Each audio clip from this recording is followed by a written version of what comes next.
Hello po, magandang araw po sa inyo lahat. Ngayon po ay Thursday, May 5. Ito po ang the stock market today. 4 days na lang, election day na po.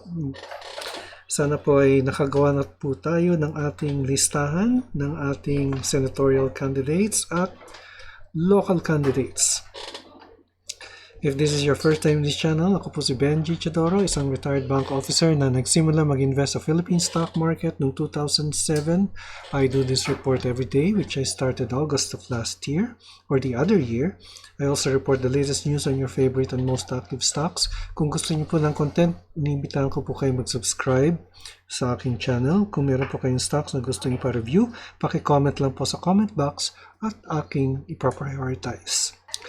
Yung financial news po natin, Metro Pacific Financials, kasama ang ating financial headlines at ang resulta ng trading sa ating PSA ngayong araw, Thursday, May 5. Dito lamang sa The Stock Market today.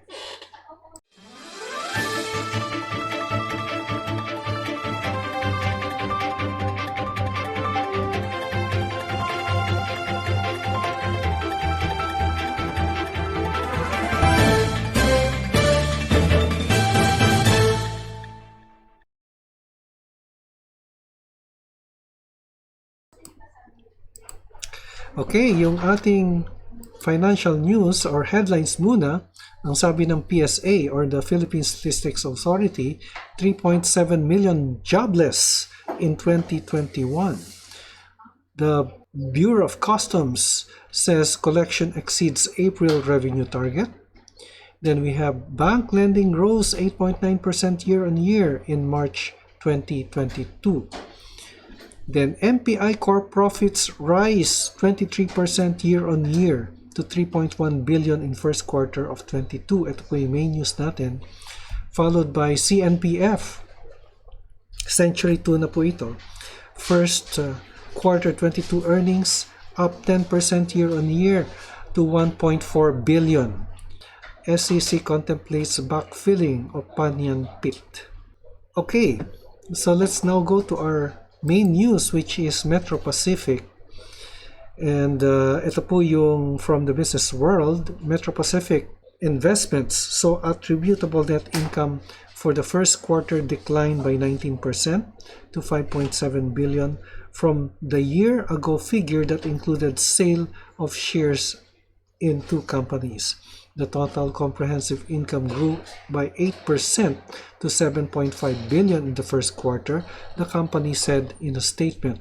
In the same period last year, MPIC recorded gains as a result of the sale of shares in power generation company Global Business Power Corp and Thai toll road operator Don Muang Tollway Public Company Limited.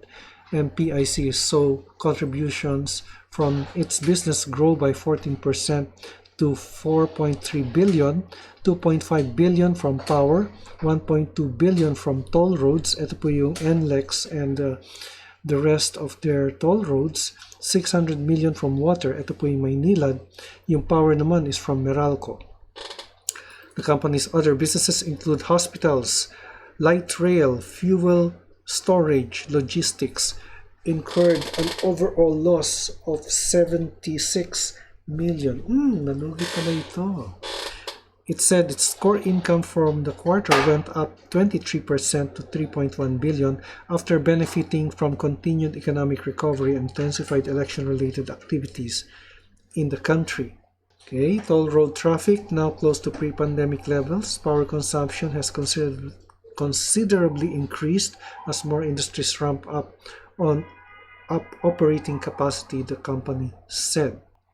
Okay, so before we continue, let me get quickly to BDO Securities' quick take on Metro Pacific.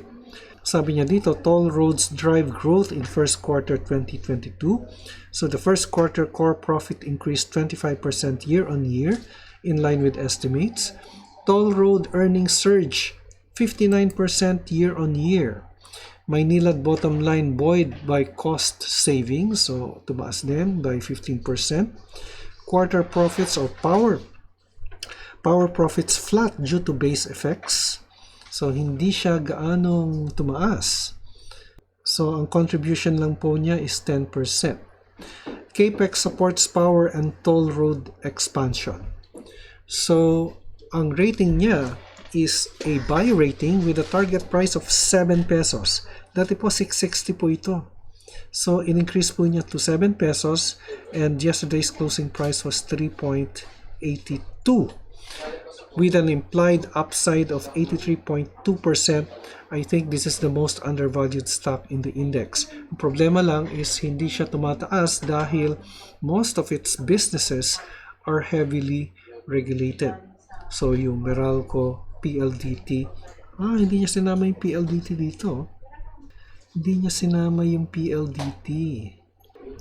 Anyway, so this is the most undervalued stock in the index right now at 7 pesos. So it was formerly at 660. Ngayon nasa 7 pesos. Okay? So yan po ang ating main news. And tignan na po natin yung mga request ninyo. Basahin lang po natin very quickly yung inyong mga comments. Frank Lifares, thank you so much, sir. So, thank you rin po, Frank. Isip Roman, sir, bukas SPNEC, let's see kung anong mangyari dyan. May news na lumabas na kapatid ni Leandro. Ito siguro yung Leviste. Leandro Leviste family feud yata. Sige, tignan po natin ang SPNEC. Makiuso, 2 trading days na lang. Nakasurvive din tayo itong election cycle. Okay, Mike Miguel, any thoughts on RASLAG IPO, sir? Salamat po. Tignan po natin later. Siguro gagawin ko yan on tomorrow, no, yung RASLAG. And then, thank you so much, sir. Frank Nifares. Rogen, can you do Tel, MER, ICT at Glow tomorrow? Sige po, gawin po natin yan. Pati na po yung SPNEC. Then, Philip Gonzes, nice. Salamat po. Maraming po salamat sa inyo. So, let's now go to the Philippine Stock Exchange and the Philippine Stock Exchange Index on how it performed today. Okay. Wow. Look at that. The Philippine Stock Index again made a gain of 66.19 points or 0.97%. Kahapon po, may gain po siya ng 1.21 and this is almost 1%, ano? But still, our indicators are still above and indicating a bearish trend, ano? On the market.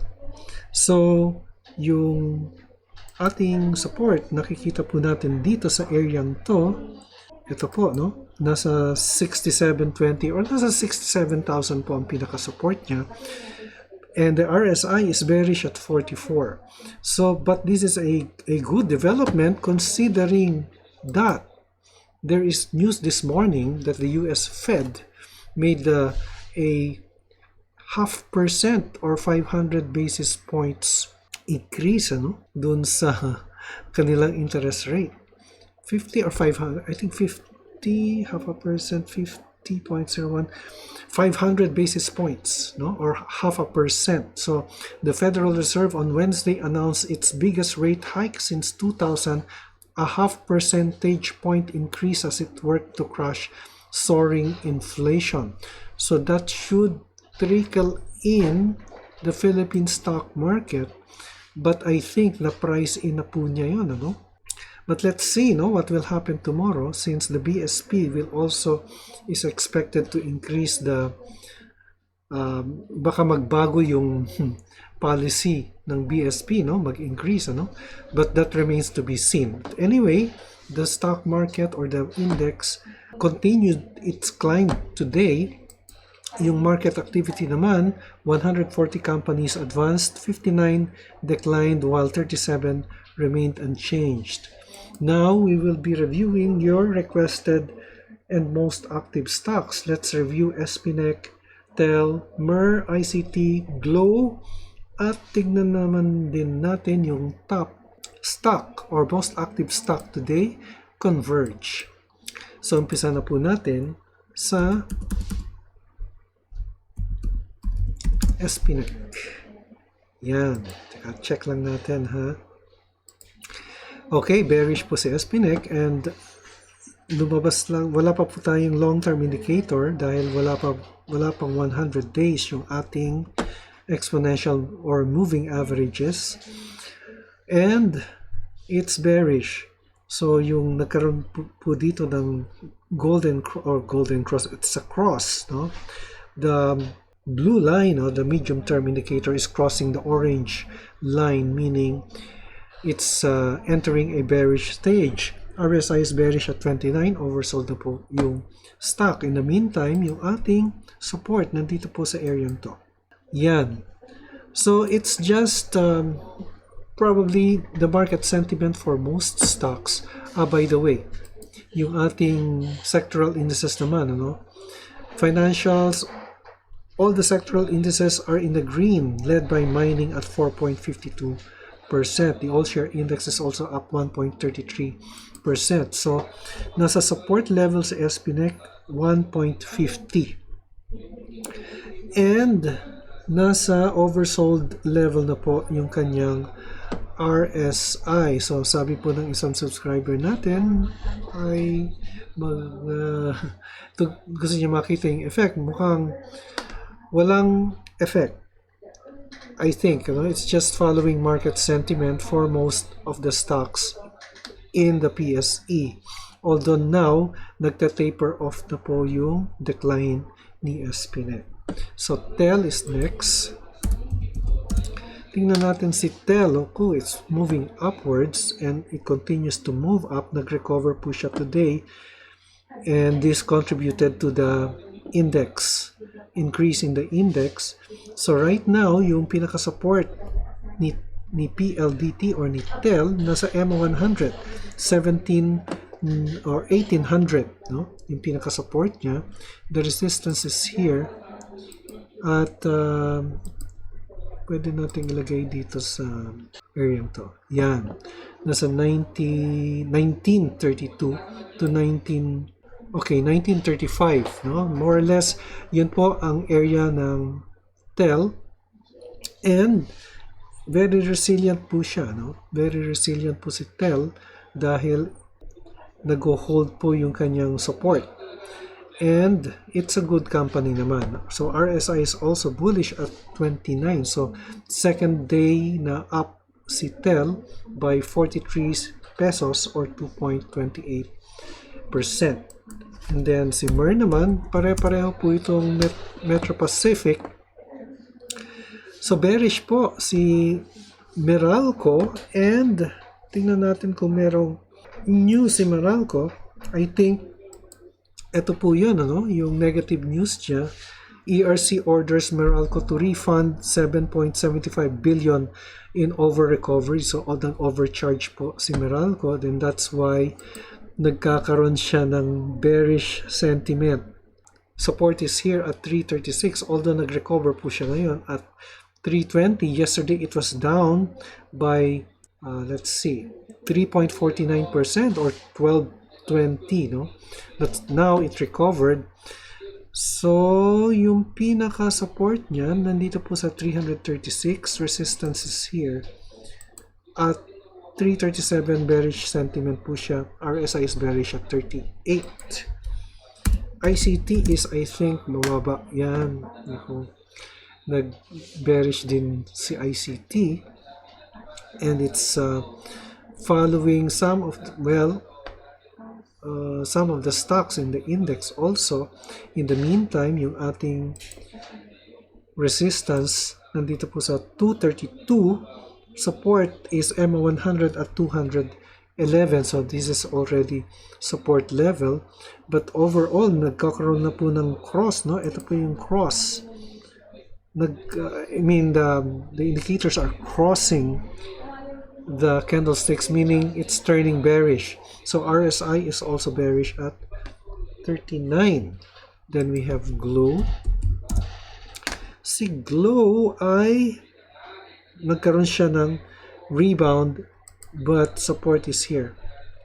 Pero nagkaroon po siya ng rebound. And yung earnings report po niya is 86.22% up Net income is 13.66 billion. And there is a declaration of dividends, 27 pesos per share. Kaya po siguro tumaas ito with ex-date at May 16. Payment date is June 3. So, yan po si Glow, and it is somewhat bearish. So resistance is here at 26.14. Area po ang support and resistance, hindi po siya exact point. Finally, we have our most active stock today.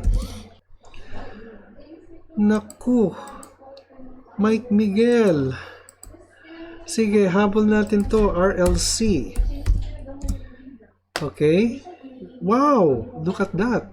Naku, humabol ka, Mike Miguel. Buti na lang malakas ako sa'yo. Okay? O malakas ka sa akin, rather. So, pataas po si RLC, and there was a bounce today for the stock. And it gained 76 centavos to end at 1994 or 3.96%. So, bullish po si RLC. Let's draw a parallel channel. Okay, from here to here, ang pinaka-support po niya follows the EMA 100, 19.22, while our resistance is here at 2090. Support and resistance po, hindi yan exact points. Meron po siyang dividendo. Ay, tapos na pala ito. Anyway, so makikita nyo po, yung long-term indicator natin, yung EMA 100, is our support level, and it continues to move up. And yung pinaka pattern or trend ng RLC is moving upwards. So RSI nagkaroon po ng recovery kasi yesterday po it was bearish at 37. Right now, because of that large jump in price, 3.96. Ano kaya nagko-cost nito? Probably market sentiment, I don't know. But there is volume today. So, bullish po, Mike Miguel, ang RLC. Buti na lang, nakita ko kagad ito, no? Ito po si Benji Chidoro, nagpapaalala, an investment in knowledge pays the best interest. Maraming salamat sa inyong pagtangkilik at hanggang sa muli. Stay safe. God bless. Vote for your country and vote wisely. Bye for now.